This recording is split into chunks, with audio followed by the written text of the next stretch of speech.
Good evening, welcome back to part 3 of From Day 1. Art Bell will be around the corner. We have a brand new interview for us.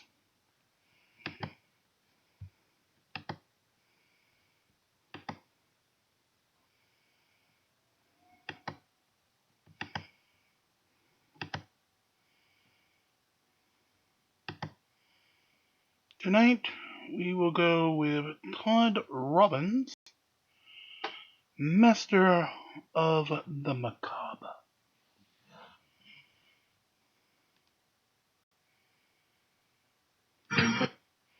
Now, of course, we do have to mute for a few seconds because, of course, we've got to get by the music bumper.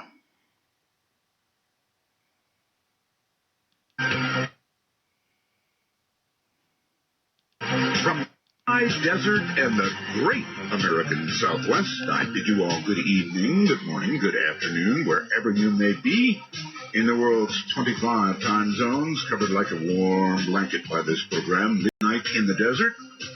My name is Art Bell, and I'm here to do whatever damage I can do. All right, we have simple rules for the program, really simple, no bad language. And one call per show, maximum. That's it. I would like to welcome KUJ in Walla Walla, Washington. That's right. KUJ, hello in Walla Walla. Nice to meet you. This is a show that you're going to have to learn to love because, like pickles, you might, when you first taste it, go, But after a while, you figure out if we're not doing what you like tonight, probably tomorrow night we will. Tonight is going to be really weird. Todd Robbins is really weird. And I say that as a weird person myself. He's really weird. Anyway, you'll find out. Let me talk about a couple of news-like things. The United States military will deploy a new special operations force to Iraq. Will step up to fight against the Islamic State militants unleashing violence in Iraq and Syria and determined to hold territory until they have seized virtually everything across the Middle East. So we're getting more in the fight. And I saw a drilling up on Capitol Hill earlier today that was worthy of repeating, but I won't repeat it word for word. It was a military general, forget his name. And they were asking, have we made any progress in winning the war? And the general said, we will win the war. But have we moved ISIS back at all anywhere? We will win the war. The answer. Are we winning the war? Well, we will win the war. That's kind of how it went. I'm still scared to death of what's going on in Syria. The Russians, with the missiles now and their own jets and everybody's missiles, and it's, a shoot down by Turkey of a Russian jet. Really serious stuff. And we got into a conversation last night about NATO.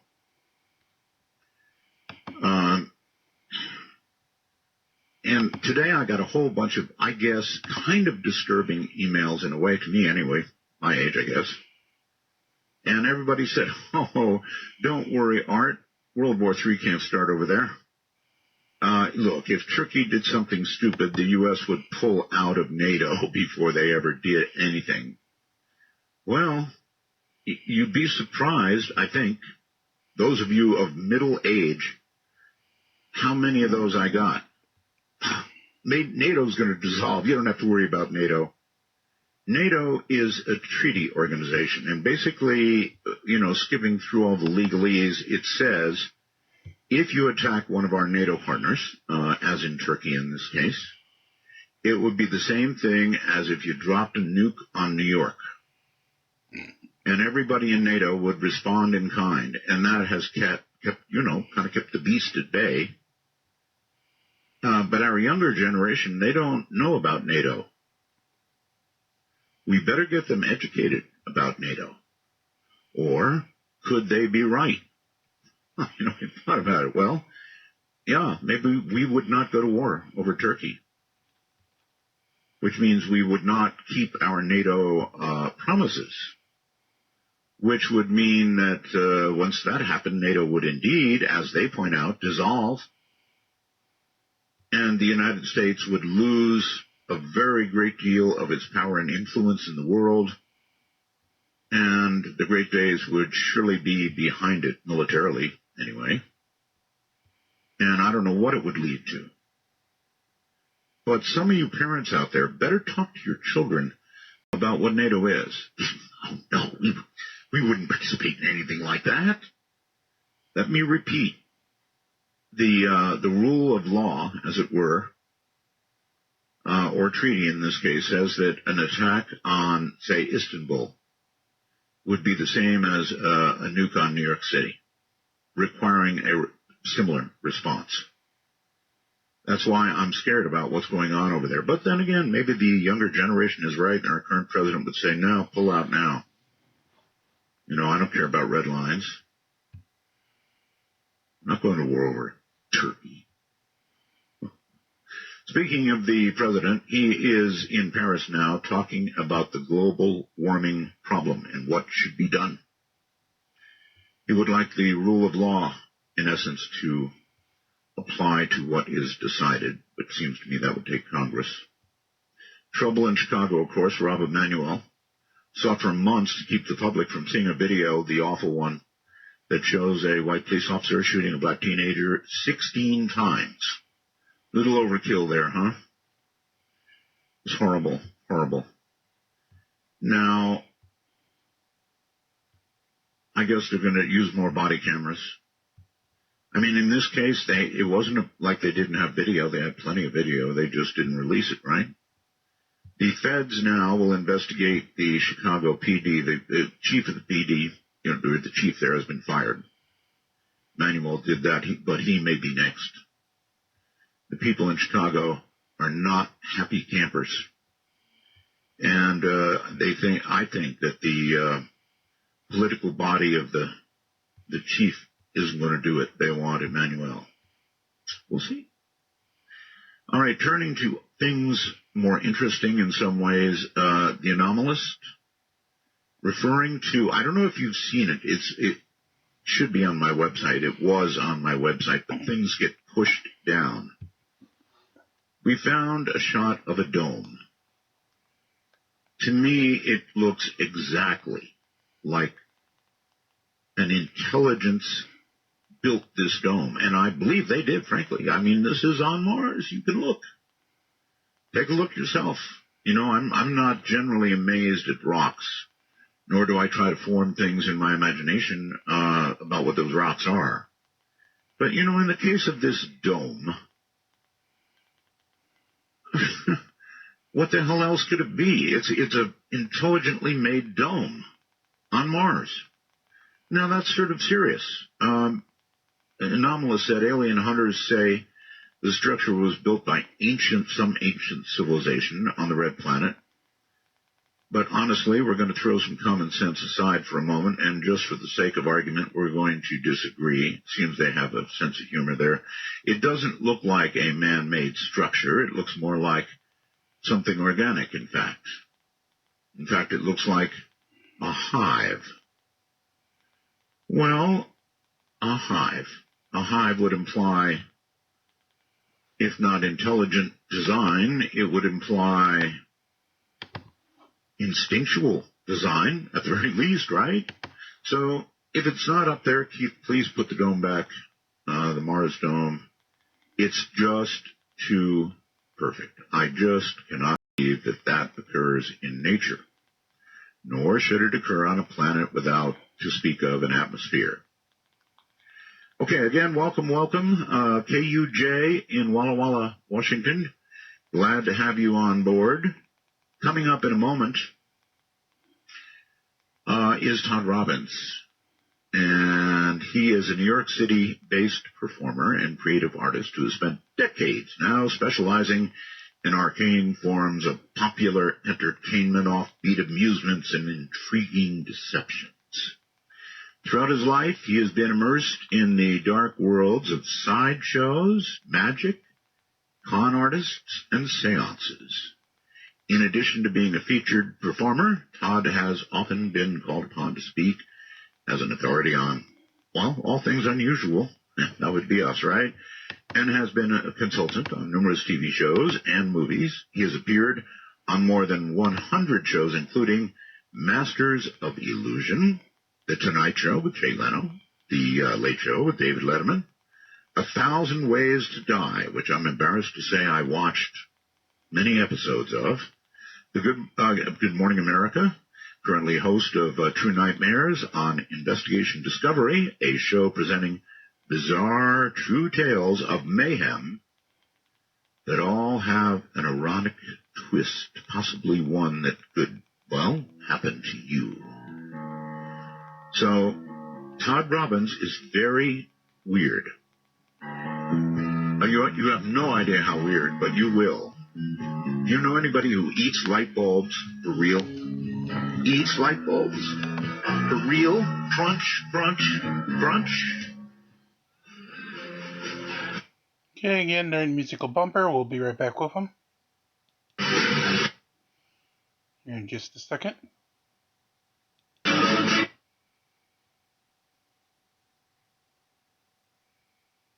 The Kingdom of Nye. This is Midnight in the Desert with Art Bell. Please call the show at 1-952-225-5278. That's 1-952-CALL. You know, I love that song because of the words, right? And how quickly your yesterdays will become your tomorrows. It sort of gives me a chill because, you know, I remember when I was like 12 years old, sitting kind of bored at my grandma's house with this giant radio. This radio was as tall as I was at that age. And I would sit and listen to, it had shortwave on it, you know. And I would sit and listen to shortwave stations from around the world. And that was when I was 12 years old. And I remember that as it were yesterday. And today I'm 70. So, yeah, when they sing about it'll soon enough be your tomorrows, listen real carefully. Here, ladies and gentlemen, is Todd Robbins from New York City. Hi, Todd. Hello, Art. It's an honor to be on the air with you. Well, it's an honor to have you on, although that is yet to be really determined as the night rolls on. It's true. Okay, so let me just say that it's an honor to be on with you because you're a true original, but I have to say it's one of the greatest honors of my life that the fact that you find what I do weird. You that have encountered everything and have met everyone and have been to the four corners of our world and found all the strange things, to think what I do is unusual, I find that a high honor, high praise indeed. Well, then definitely feel honored because, I mean, what you do is weird. A lot of it is just, you know, really, really interesting and right down sort of the path that I travel on a nightly basis. But, yeah, some of what you do is weird, Todd. You got to admit. Right? Yes. I like to jokingly say it's a pathetic plea for attention, but it gets it. Mm-hmm. Yes, I watched 1,000 Ways to Die. Mm-hmm. You know, I'm kind of curious about that show since you had a parent involvement with it, huh? Mm-hmm. Okay, so 1,000 Ways to Die was pretty brutal stuff, and usually it showed or reenacted these horrible, horrible, horrible deaths. I remember one where this guy was cutting in the ceiling. I can't remember. He was going to spy on somebody, I believe it was. He was cutting and cutting and cut around and around and around. It was in the bathroom, right? So we could spy on this girl, I guess. And and what happened is he cut too far and the bathtub fell on him. Killed him. Yeah. Yeah, it's just amazing the depths of ridiculousness that we find in human behavior and depravity. Yeah. Often hand in hand. Yes, indeed, I'm sure.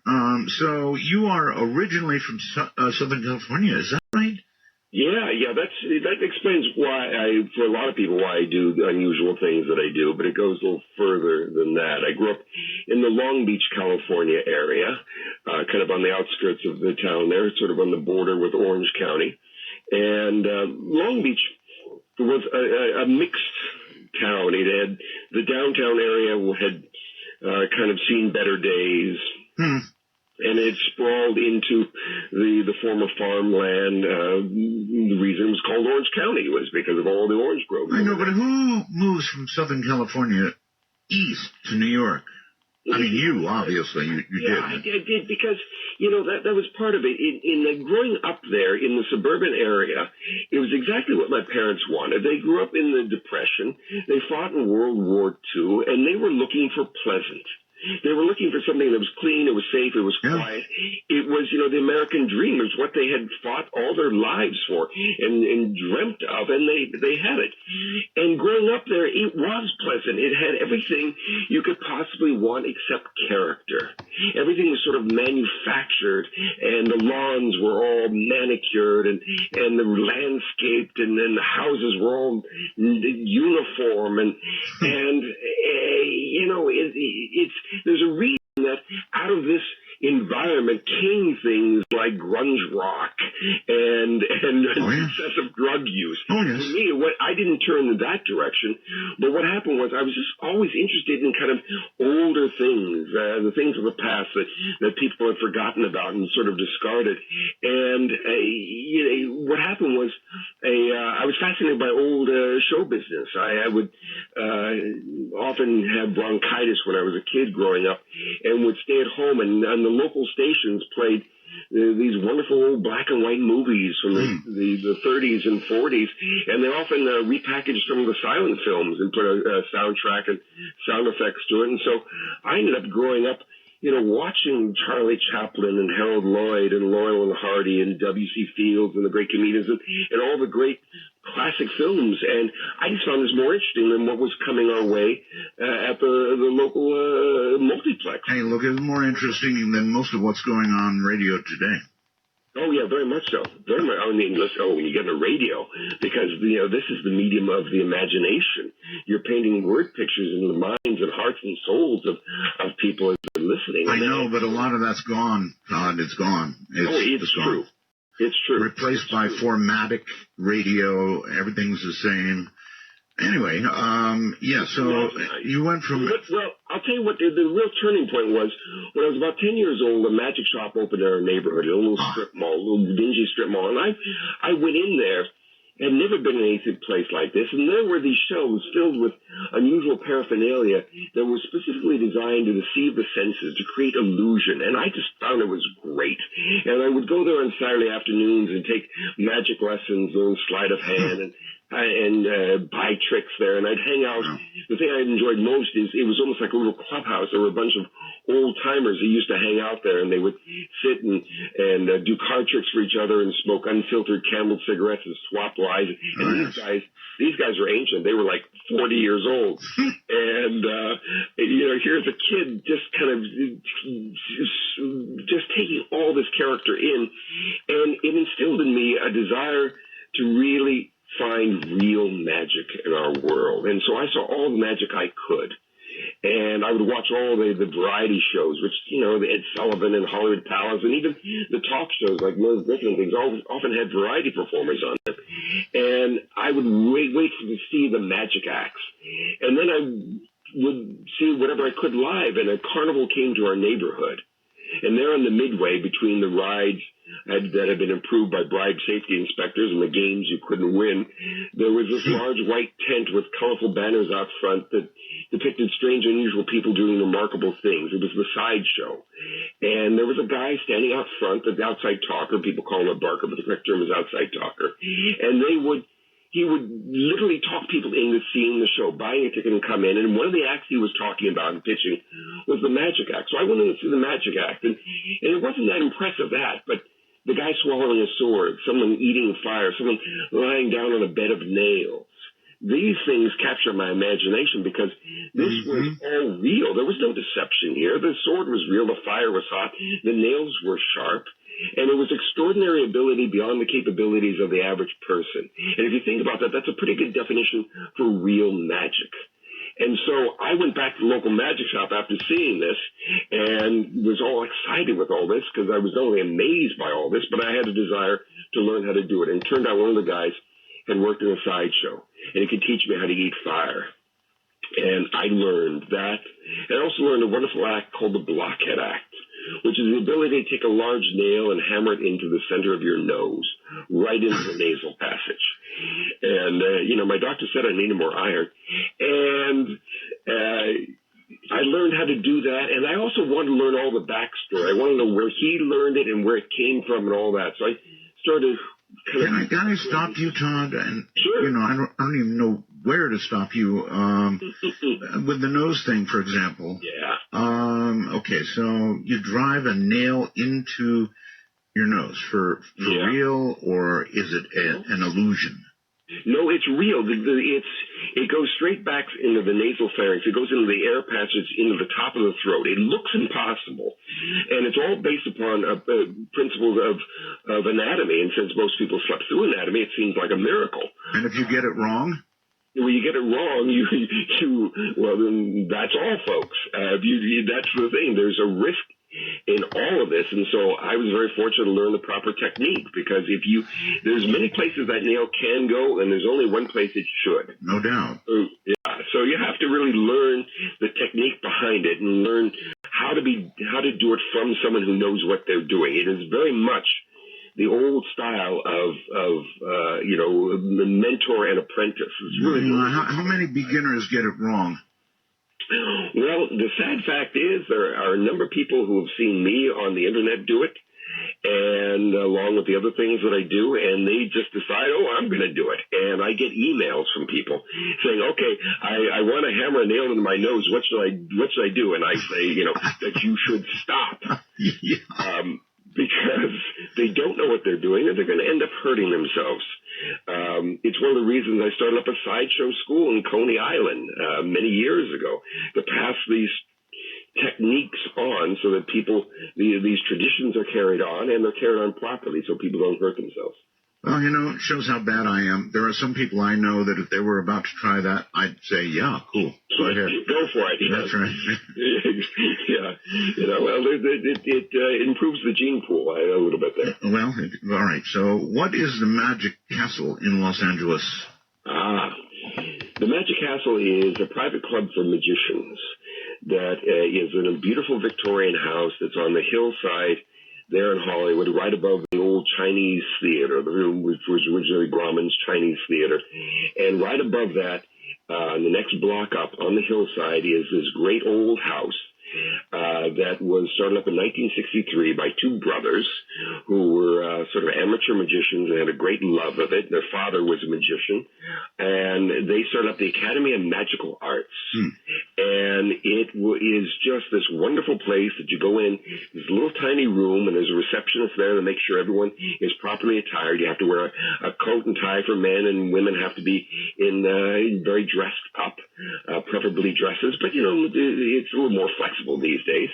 And then once you make sure that everyone's over 21, you go over to a bookcase, and there's a little ceramic owl with glowing eyes, and you say to the owl, you whisper, "Open sesame," and a bookcase slides back, and you enter this wonderful world where anything can happen, and it usually does.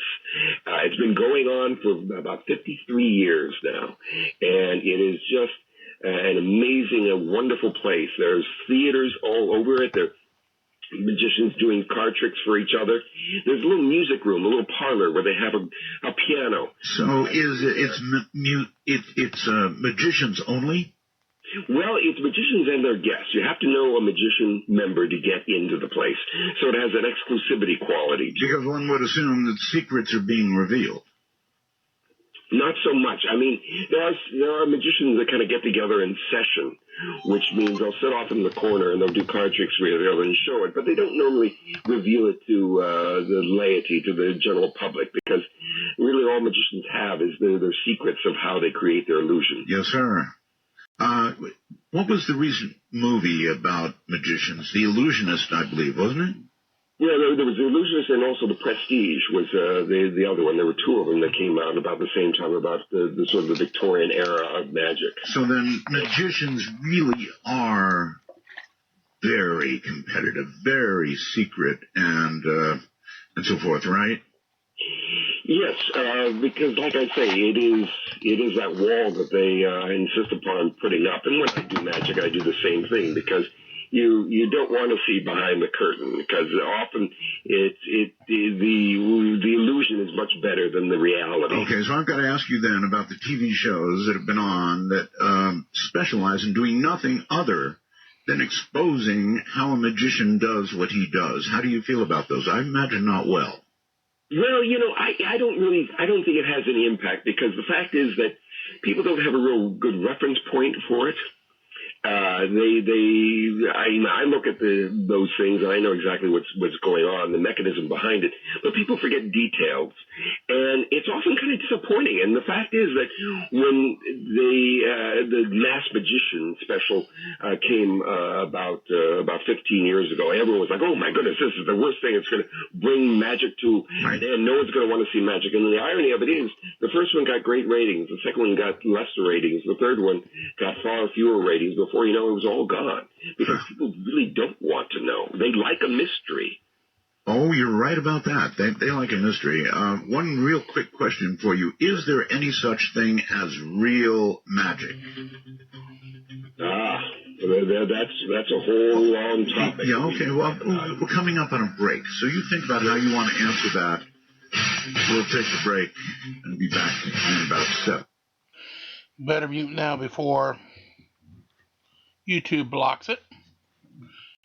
They don't like stuff like Eye of the Tiger.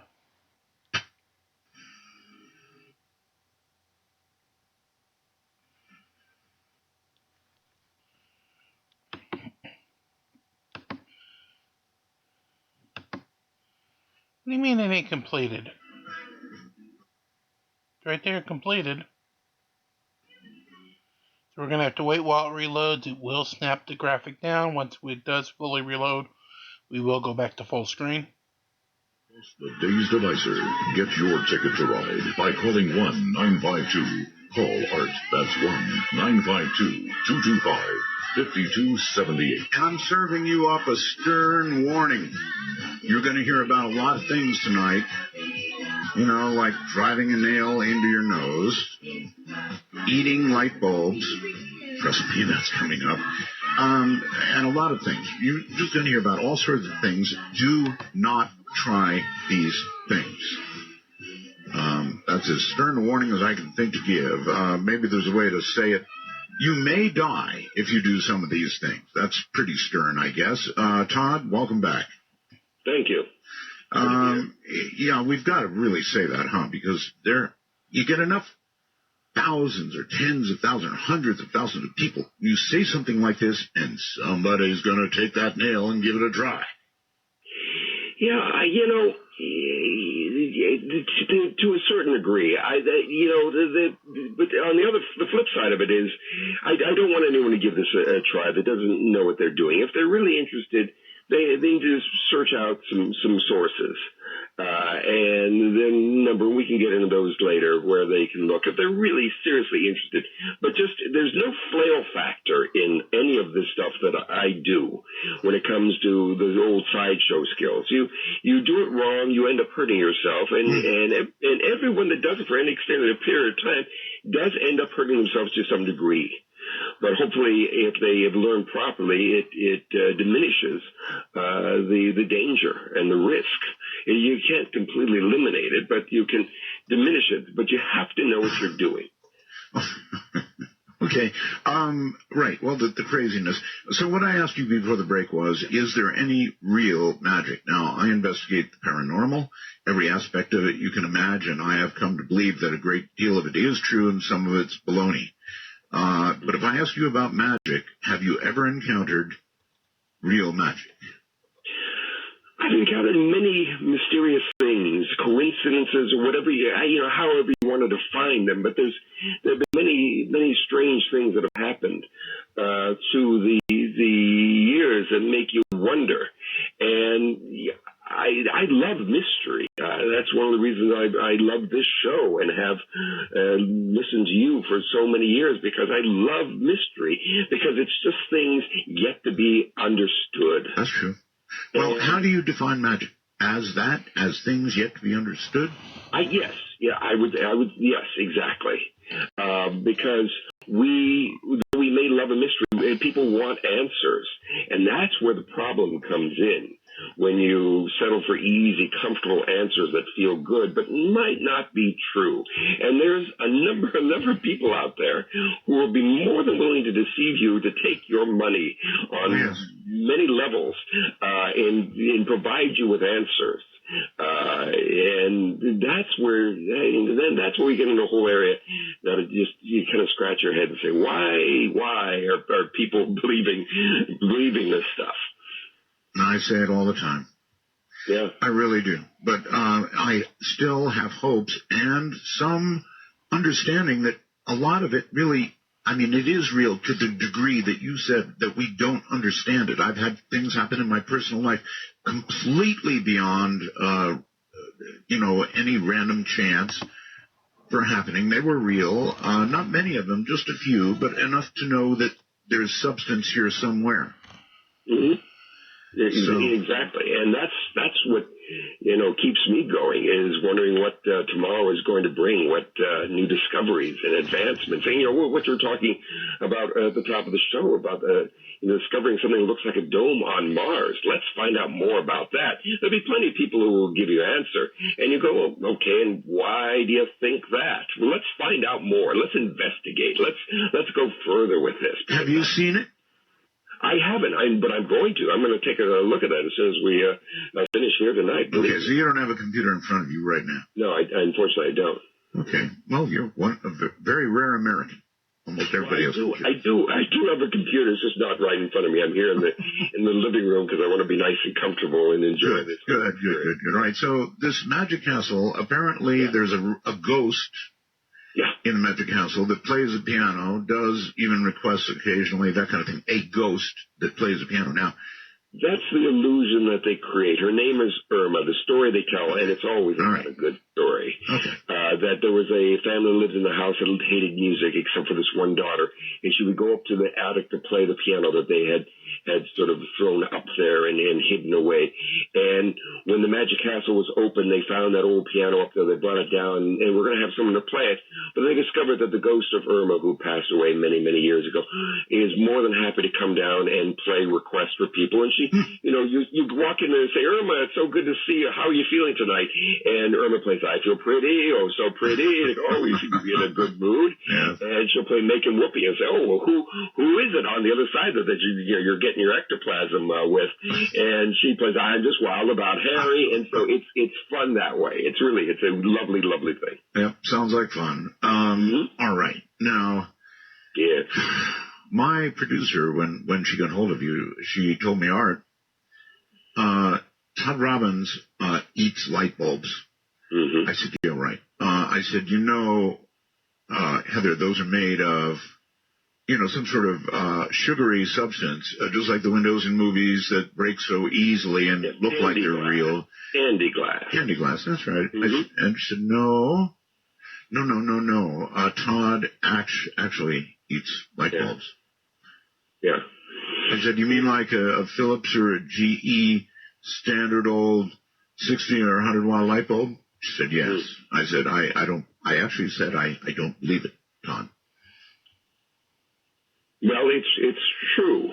I can give you a little background on this. It's an old stunt that goes back to the fakirs of India. I have to be very careful saying that word on the air. The fakirs of India, and those amazing high holy men that did things like being buried alive and sustaining themselves underground, or lying down on a bed of nails, or doing all kinds of things that just push the limits of what the body can do. And one of the things they would do is they would take glass, and even before there were light bulbs, they'd take panes of window glass and bite into it and chow down on the broken glass.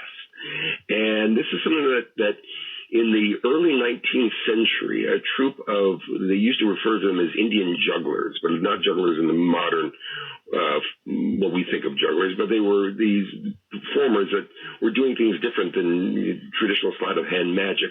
Yeah. And they came to England, and they were a huge hit there. And then the members of the troupe broke off. They taught other people. And little by little, it got passed around. So by the middle of the 19th century, it found its way into the dime museums, which were the sideshows of their day. P.T. Barnum had the most famous one here in New York. And they would demonstrate strange abilities, such as taking a sword and shoving it down the throat, and eating glass, and swallowing fire, putting hot fire. All right, well, let's deal with one at a time if we can, and this is eating glass. Now, there's just no way. I can remember once working in Las Vegas. This was years and years ago, and I would bring my coffee to work at the radio station with me in a thermos. And one day I poured my coffee as usual, and apparently I had dropped something because it had all this flaky stuff that looked just exactly like glass, and I had been drinking it, and I thought, oh my God, I'm dead as a doornail. I've been drinking glass. It really wasn't glass, it was just that flaky stuff. Maybe some of it was glass, I'm not sure. People called me and said, for God's sakes, eat bread. Quickly, eat bread. So here's the question, Todd. When you eat light bulbs, and I'm told you have eaten more light bulbs actually than anybody else in the world, is that right? Yeah. It's somewhere in the neighborhood of 5,000. 5,000. So it's not a trick. It's not an illusion. You really eat them? Yeah, like so many of the things, this is all based upon principles of physics and anatomy. And with anatomy, it's amazing how adaptive the human body can be. There's a way of chewing up the glass. And the great thing about it is that, like we were talking earlier, a magician does a trick and you go, how did you do that? How'd you make that? How'd you know what card I selected? And they'll say, I can't tell you. But this stuff, I find it's more interesting the more you know. It is. And again, I'm not trying to encourage anyone. I'm sort of explaining this, but I'm not instructing people on how to do this. No, God, no, don't do it, folks. No, there's a way of chewing up the glass and swallowing it so it doesn't come to the mouth and throat. All right. There's a diet and regimen I go through every day that keeps the glass moving through my system. And it takes about 2 days to go through. So the first part of it is I want to, as I take a light bulb, I bite into the metal part and spit out that, the little threaded part that goes into the socket. So that's where you bite, right above that. Yeah. And that's actually the most dangerous part that of doing it, because I have no real control of how that's going to break. And that's often where I'll get a little cut on my lip or gum when I bite into that. But once it's broken, then I can kind of gingerly bite into the glass and start chewing it. And I keep it in the soft areas of my mouth and on the tongue, because there's a lot of elasticity there. You can take a knife blade and actually press your flesh into it. It's the lateral movement that actually cuts it. But putting pressure on a sharp edge will not cut unless you put just so much. It's going to penetrate the flesh. But it's amazing how much pressure you can put. It's the same principle as lying down on a bed of nails. But anyway, so I will take the glass and I will chew it up. And here's part of the risk. Is that as I chew it up and I'm going to swallow it, if I chew it up too fine, it's possible that it can get powdery and get into my blood system, into the blood, and cause all kinds of harm, including the possibility of a stroke. I'm sure. But if I don't chew it up fine enough, the pieces are too large and they'll go through the intestinal tract and they can lacerate. So what I'm doing is, while I'm joking and trying to keep it moving and entertaining, I'm judging how fine the glass is. And then once I get it to the consistency I want, I then take water and I basically flush it down, because I don't want my throat constricting on this, because that's where you can get cuts. So in no way are these light bulbs fake? No. It's getting harder these days because incandescent bulbs are becoming rarer and rarer. That's a true statement, yeah. And the CFLs, those squirtly little things that you probably right above you, and the LEDs are not consumable. There's a great deal of mercury in those CFLs, so I'm not going to be biting into those because of that. I can, if I'm very careful and don't inhale the gas or the fluorescent tube, I can do that. But the wonderful, standard Edison bulbs, as they call them, I can do those. And so I've been stocking up as I do this. So you're actually buying extra bulbs in case they someday become antiques. Yes.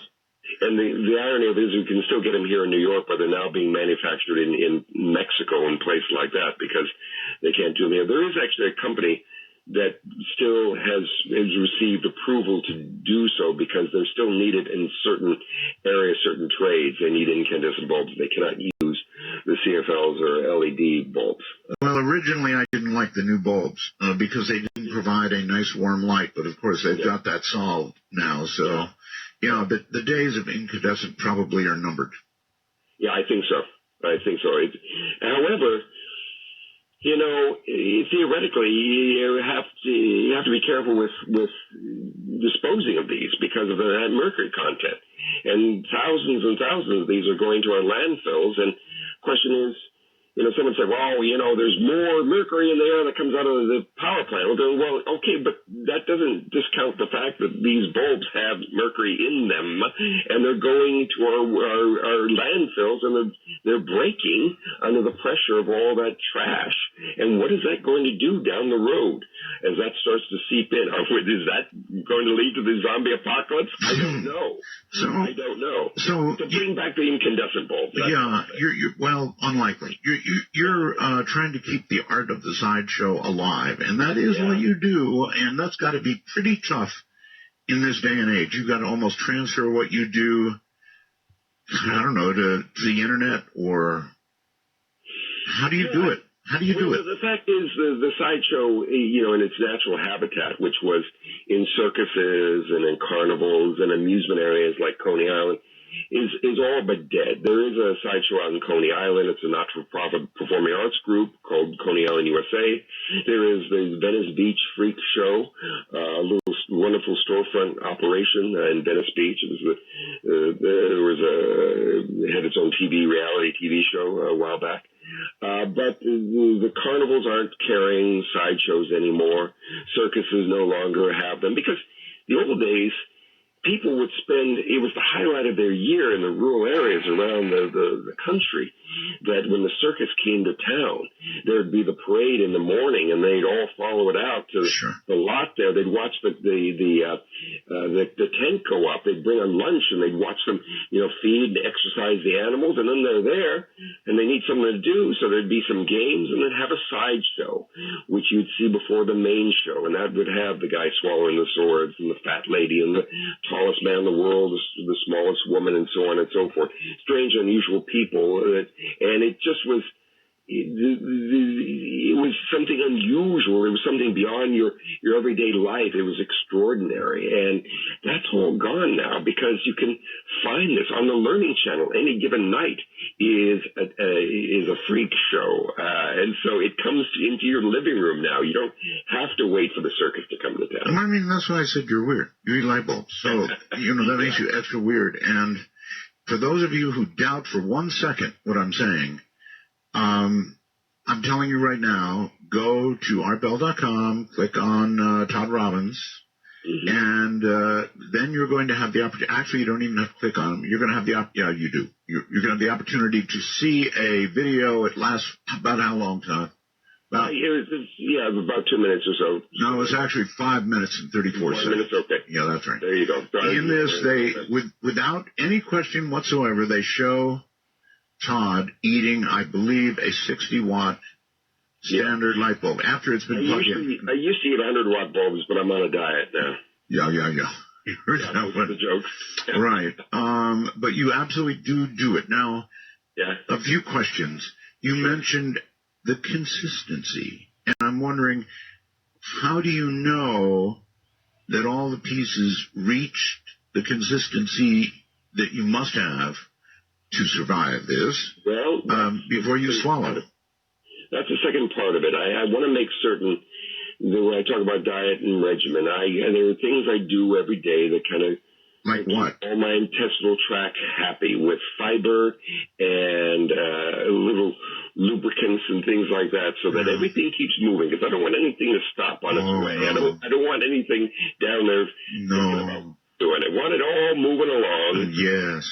And then before I do a light bulb, I will end up eating usually a decent meal, and if not, I will ingest as much starchy foods as possible. So when someone said eat bread, that was actually a very good thing that they suggested there. Really? Let me tell you, there's a little quick story.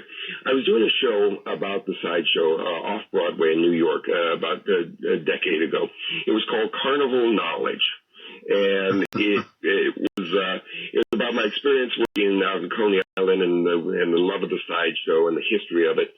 And a writer for the New Yorker decided he was going to do a little profile on me, and he was going to bust me. He was going to prove it was a trick. So he brought along one of the heads of gastroenterology at New York University Hospital, and Dr. Cohen, and see the show and interview me afterwards because he was going to bust me. This guy, if anyone would know that it's a trick, it would be this guy. And so we sat down, and I talked to the doctor, and I revealed everything. I'm in much more detail than I'm going into now. All right, well, hold tight. We're at a break. It's a short 2-minute break, Todd. We'll come back and find out how that turned out for you. We have the video on my website of Todd eating a 60-watt GE bulb. It's a little hard to watch, and you're cringing as you watch.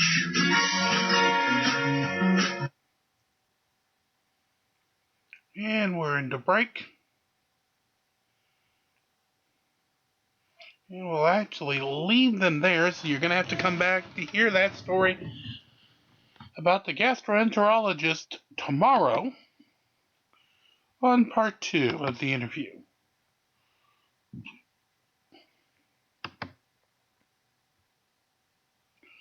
The new event that will be coming in tonight at Guild Reset will be the Lord of the Arena. Ooh, Arena. That's why I took a moment delay in there, because it's actually on a different tab, pulling up and making sure what the next common event was. Because, like, for instance, if it was the tower event, I didn't want to do the tower event before reset, or vice versa.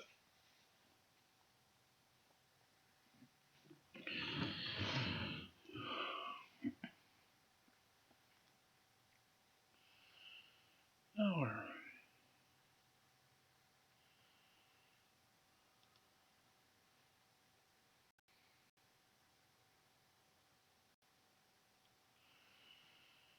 Okay, so, as we were looking, but we didn't have the voiceover available because of Art and his guest.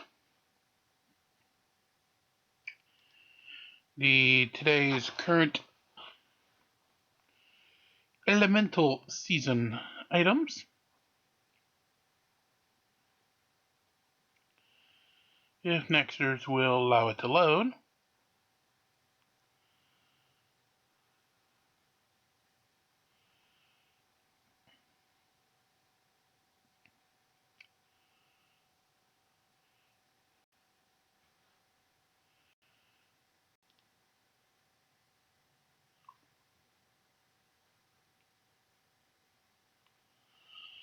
Ah, that's that one we got. So we got 8,000 physical damage in the Marksman Hero in Arena.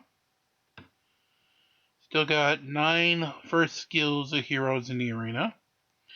And 30 more, so 6 more trips there and back of guild dungeon battles using heroes. The new prize in the prize box, if it'll allow us to see the prize box.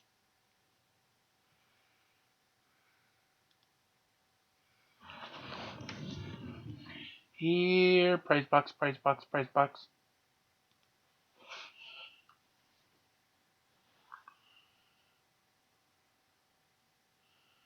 Well, I'm tapping the rewards box. Of course, as you're seeing, absolutely nothing happening. Oh, lovely, lovely. Computer/Nexters/computer/Nexters.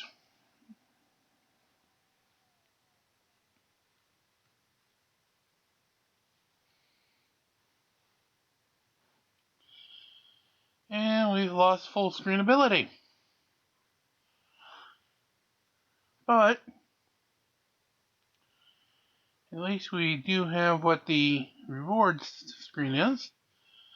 And that would be down here. Saying 1. Krista. So before we do that, let's go and we'll zoom back into full screen, of course. Because full screen is so much better.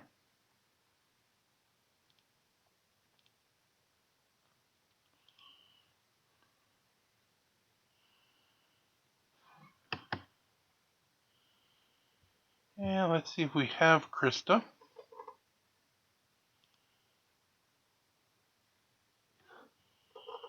No, that's Kira. I'm looking for Krista.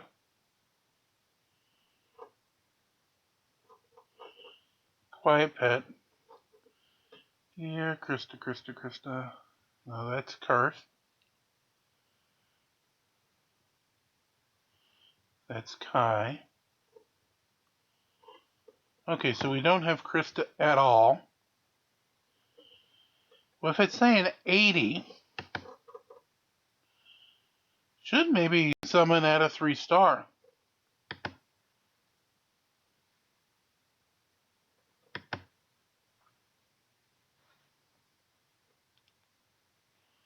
That'd be an awesome, awesome little thing if it does.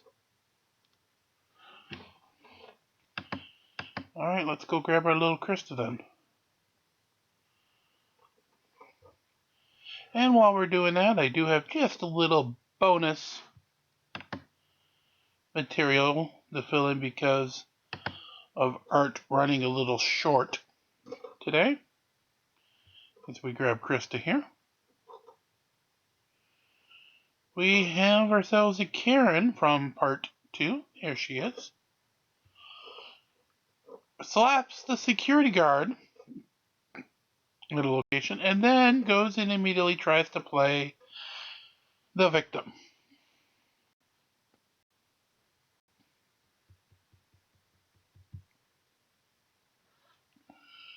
That will be our Karen de jour.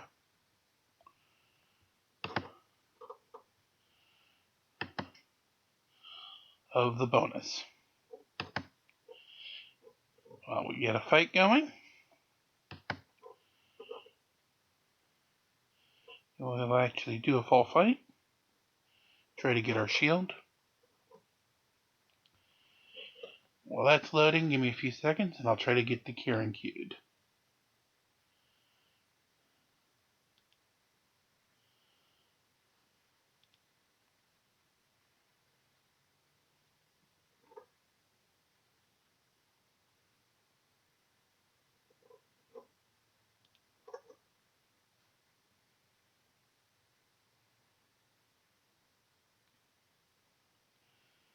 Well, maybe we'll have it. I'm definitely trying, folks.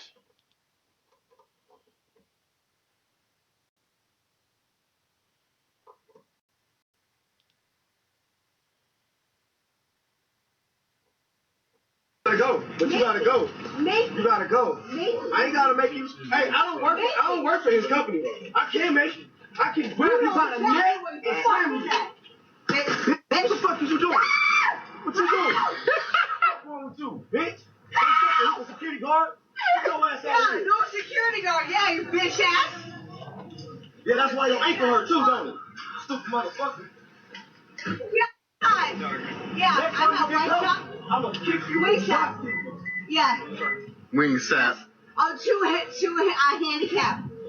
Yeah, they're niggers. They're what? They're niggers. Say them off again. Say it again. The security guard ain't taking it for her being racist. Knock her out, come on, easy. Knock me out? You're a bastard. fucking nigger. Next time you get in my face with that N-bomb, I'm gonna knock you out and I'm gonna By the way, we have a bonus one. You're an ugly motherfucking bitch is what you are. Please leave. Oh, I'm leaving. Please leave. I mean, You're gonna be leaving soon too. I promise you that, you fucking no good bitch. Okay, that's fine. You guys wanna Bye. Have a all good day. racism, bitch, you're more racist than the fucking white person. Okay. Fuck you fucking black bitch. Okay, that doesn't bother me. Fuck you. Okay, have a good day. Don't get it on your porch like a fucking monkey, whore. Get out. What a racist Karen name. Yes, I have another. Don't touch my stuff. Don't touch my stuff. Do you want me to call the cops? I don't care who you call, brat. Don't touch my stuff. Because I'll come out here and touch all this crap. I don't touch your stuff. Don't calling the cops. This is you don't own this property. Janice, we had a conversation about that being in the way. I don't care. Claire has mobility issues, though. Mobility in my butt. She's not in a wheelchair. That doesn't mean anything. I She don't uses care. a cane. I don't care. Don't touch it. Okay. Don't She touch uses it. a Once you cane. touch it again, you started war with me. Don't touch A it. war? What does that mean? Don't touch it. It doesn't belong to you. You're I right. don't touch your stuff. You're right, but You we don't asked. own this. I don't own this. So A war means Karen has IQ worse than God gave a jar of mayonnaise. That's what the war is. I put You my do own plants that. as my choice. I Right, don't own but we anything. can't get I don't in wanna the hear. door. I don't want to talk to you. But we can't I open don't the door think- all yes, the way. You can. No, we can't. Every person that has lived here. I don't opened the care door what every except you person guys. has Well, I done. don't care either. That makes two of us. Don't touch it. Because if you do, it's gonna be. I'm gonna get even. I'm just telling you. You're gonna get even. You know it. I said don't touch it. I'm asking you. What does that do mean? Not touch. I'm telling you what it means. Don't. You're gonna get even touch because my we're trying stuff. to move your Don't plant because touch it's my in the stuff. way. Just don't touch my stuff. I don't touch. You want to yours. get even because we want to move your plant because it's in the way. No, it's not in the way. It is This in the is way. in the way. This would be in the Janice, way. please. That's ridiculous. No, Of course this it's in is the way. ridiculous. That's in front of the door. Of Don't. course it's in the way. Of course. So it's not in the way. Yes it is. This is in the way also. You know what? This lady? is in the way I'm not also. going to discuss nothing with you guys. Just don't touch it. That's all I'm saying. Yeah, I have another one.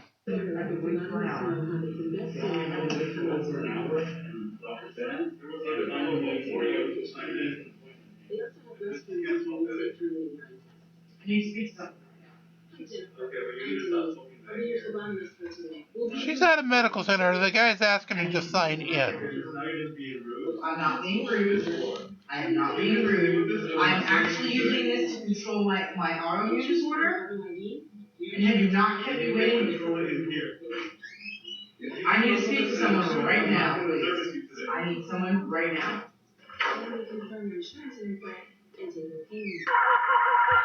And we need you to go ahead and, fucking put on your mask and behave.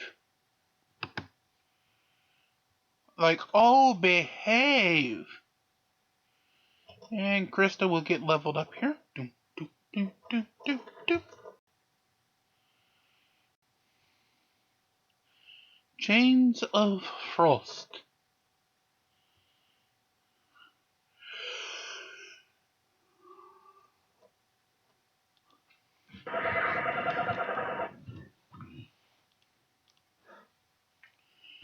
Alrighty, so for the next round we need some more of these. Why am I not surprised?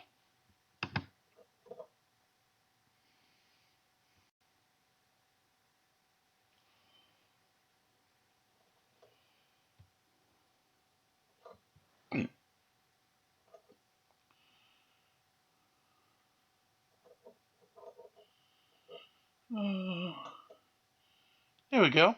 Karen in a wheelchair freaks out at bus station. This will very likely be our last one before we do wrap today's part 3 to a close.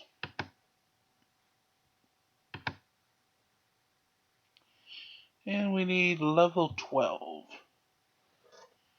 So now, more stupid Karens. Let's go, get down. You can harass me. Get the fucking car. Come on, let's go. You have to come first. I'm going to sleep at work as soon as goddamn. Let's go, man. No, I went back up. You're going to call 911. I'm going to get some goddamn hospital for harassment. Let's go. Come right now. I'm going to cops. You get the bus now. I'm still through. I'm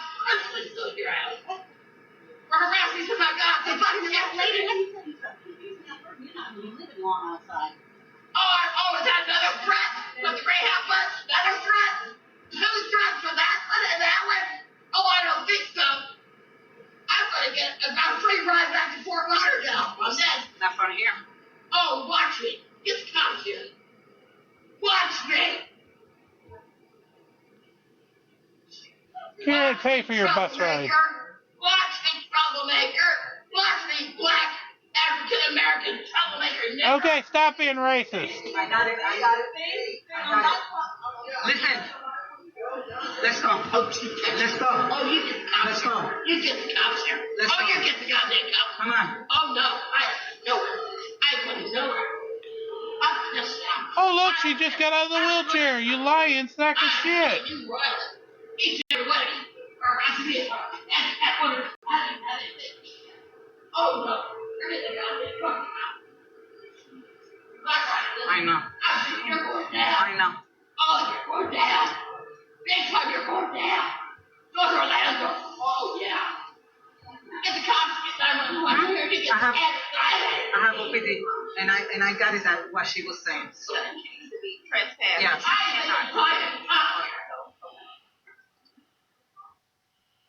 Yeah, more Karens, by the way. Get out the fucking street. I say fuck you. I say fuck you. Get the fuck out. Get out. Get the fuck out of the street. You fucking goose. You fucking yellow fat piece of shit. Get the fuck up. Get out. I'm gonna kick your fucking face in. You fucking slanty-eyed piece of shit. Well, I don't know if this is on a bus or kind of like a subway, but You I had enough, man. Get the fuck up. Who you calling a bitch? Who you calling a bitch? Well, you shut your fucking mouth, eh? Get the fuck off. Get the fuck off. Come here. Yo, both of you need to get off right now. What about that? Get off. Move. Fucking piece of shit. Yeah. Get your racist ass off the fucking. Get off. Get off. Get off the racist. Get the fuck off. Oh shit.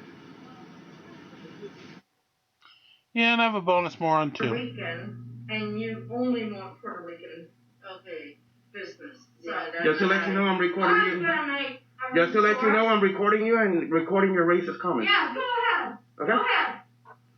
You're refusing me service because I'm not Puerto Rican. And who said that? The only person that said that here No, was you. No, my husband. The went only person that online. has mentioned anything about race in this place has been you. Nobody has mentioned nothing about race. My husband went online. He went If you online damage that computer, you are going to have to pay for it. and made an appointment for Do you today, understand what on I'm saying? Friday. It's not our Do you understand fault. what I'm saying? If you damage that computer, you're gonna have to pay for it. What? If you damage that, you're gonna have to pay for it, and that's very expensive. Do you know that? I'm not damaging. Okay. anything. Well, I'm you can- saying that you're refusing me service. Because you don't have an That appointment. we booked Because you don't have an online. appointment. There is no other reason other than you do not have We an booked appointment. Online. If you don't have an online confirmation, you didn't do anything. Now you can take your dog and leave and go elsewhere. Because you're not welcome here anymore. Mm-hmm. And it's not because you're not Puerto Rican. You're It has nothing to... You know what? Let me say this, and I'll say this on camera. You're not welcome in this country. Go back to your island and fix. Fuck you. They are most definitely welcome, and if you're watching, tell me the name of your dog shop, and I will plug it for free on the show. Just to go ahead and stick it to this Karen, you are most definitely welcome. your freaking shit over there and get out of my country. Get out of my country. You Don't get out, let Karen. Don't let And I'd I'm rather have assuming that these you're dog an guys, Indian? as you say, are Puerto Rican, over you any day of the week. And twice on Sunday.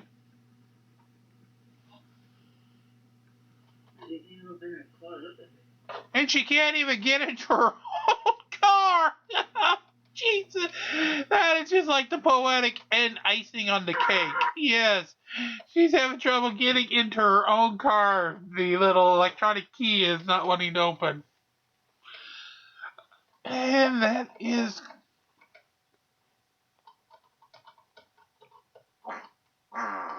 going to bring an end to that. It should bring an end to part 3 for this day of From Day 1. We definitely do thank you all for being along with us. Make sure you keep liking, sharing, and subscribing. Get us to those goals for both Boxy over and Nexters and YouTube, Google, so that they pay attention, start sending us items, we send them to you. And as always, those goals are 5,000 views of the videos and 1,000 subscribers to the channel. Coinbase information is below if you do wish to take advantage of that. Go ahead and head on down there and you're free to do so. And until tomorrow, it is always a great new day great new world to release the Krakens. We'll see everybody tomorrow for another round of From Day 1. Have a great night, everybody.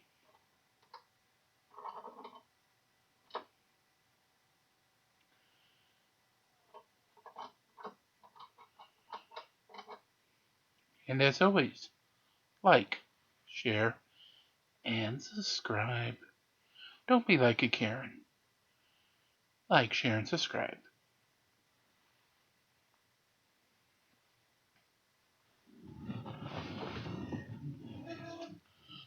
And when in doubt, like, share, and subscribe some more. It makes the world go round. And around. And around. And around. And when it goes around some more. Because I don't know if the recording stops, so I'm just going to keep it going around.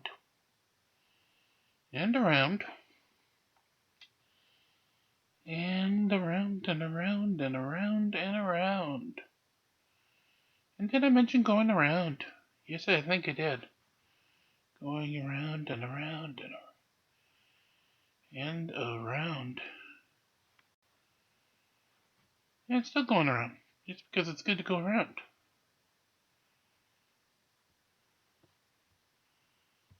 And around.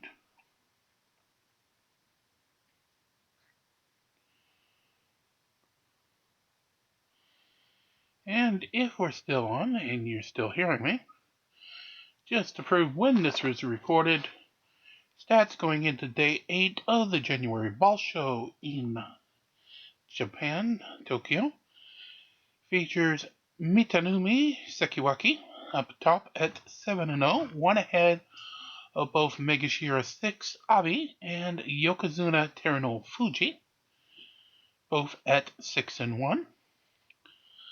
5 wrestlers 2 back at 5-2, including Tamawashi, Megashira 3, Onosho, Megashira 5, Teraka Fuji at Megashira 7, Kotono Waka at Megashira 14, and Kotoeko at Megashira 17. Big other names to note that are in a little bit of trouble: Sekiwaki Takanosho, just barely on the winning side at 4-3. Ozeki Shodan, the losing side at 3-4, as well as both Konosubis Meisei and Daisho, with the other Ozeki Takakeisho currently forced to sit out due to injury. It looks